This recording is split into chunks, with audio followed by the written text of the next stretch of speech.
নতুন বাসা। এটা হচ্ছে ড্রয়িং রুম। ড্রয়িং রুমের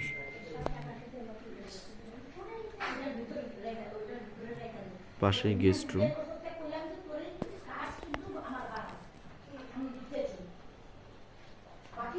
ড্রয়িং রুম ছেড়ে এটা হচ্ছে ড্রয়িং রুমের মেইন দরজা। এই ফ্ল্যাটের মেইন দরজাটা এখানেও অসম্পূর্ণ রয়েছে।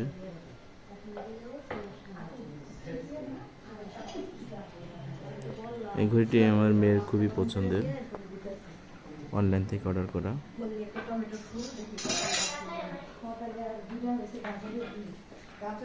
ড্রয়িং রুম থেকে এখন ডাইনিংয়ের ওদিকে দেখা যাচ্ছে ও আমার বড় মেয়ে Nihan.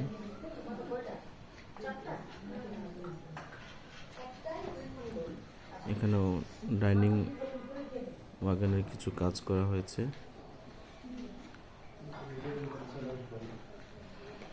Basin, top basin, dining table সাজানো আছে।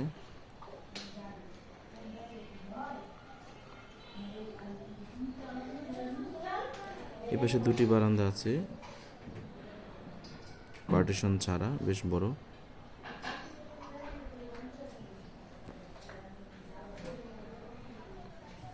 ড্রয়িং রুম থেকে ডাইনিংটা বেশ দূরত্বেই।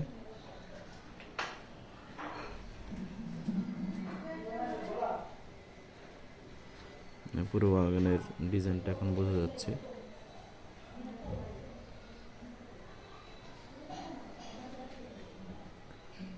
এখন এই পাশের ডাইনিংয়ের এই পাশের ভয়েড থেকে আমরা বেডরুমগুলোর দিকে চলে যাচ্ছি।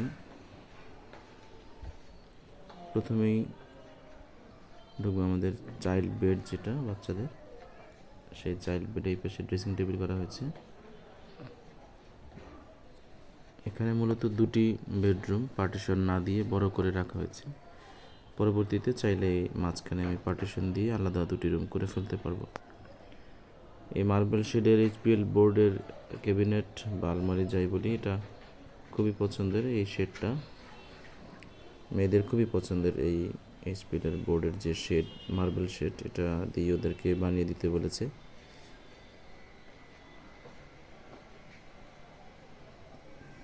এখানে গ্লাস দিয়ে পার্টিশন করে দিয়েছে। গ্লাসগুলোতে স্টিকার দিয়ে দেওয়া হয়েছে যাতে দিনে বা রাতে কোনো সময় দুই পাশ থেকে দেখা না যায়।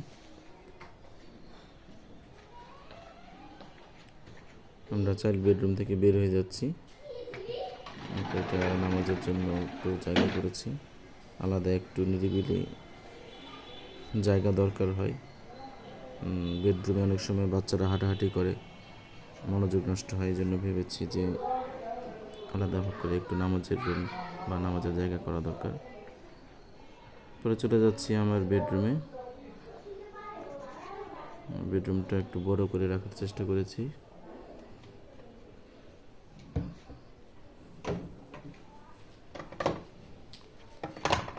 বেডরুমের এখানেও একটা ক্যাবিনেট করা হয়েছে, আলমারি, যেটা 6 পার্টের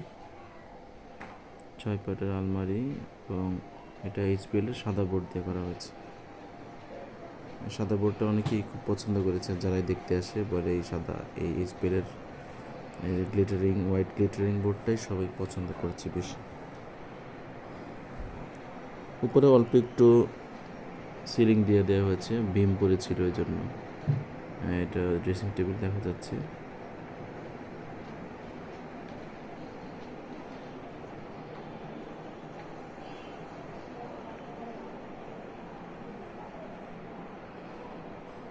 কর্নারগুলোতে বিভিন্ন জিনিস, ছোট ছোট জিনিসগুলো রাখা যাবে। আমরা বেডরুম থেকে বের হয়ে গেলাম। আবার এখানে আমি গেস্ট রুমে চলে এসেছি, সরাসরি গেস্ট রুমে। এখানে বেড দেওয়া হয়নি, বেড প্রয়োজন হয়নি এখনও দেওয়ার জন্য।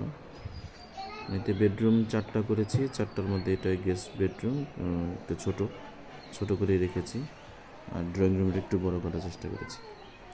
এখানে রিডিং টেবিল রয়েছে, বুকশেলফ।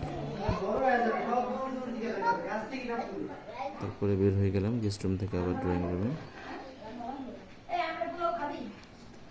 ড্রয়িং রুম থেকে এখন আমি যাব মাদার বেড, যেটা সেখানে মাদার বেডের এখানেও অল্প কিছু ফার্নিচার আছে এবং এখানকার খাট অর্ডার দেওয়া হয়েছে, এখনও হাতে এসে পৌঁছেনি। এখানেও বার্মাটিক বোর্ড ন্যাচারাল যেটা, ওটা দিয়ে আলমিরা করা হয়েছে, ওয়াল আলমিরা কর্নার সহ। এটার পাশেই কিচেন, ডান পাশেই কিচেন। মেয়েরা বসে খেলা করছে মনে হয় ড্রয়িং রুমে বসে।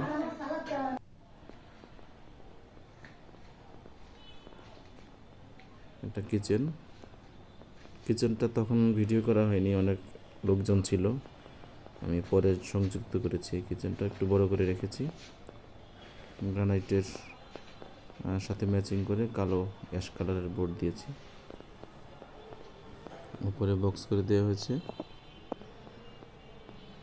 আর নিচে সেলফ যে পাশে ওই পাশে বক্স করে দেওয়া হয়েছে।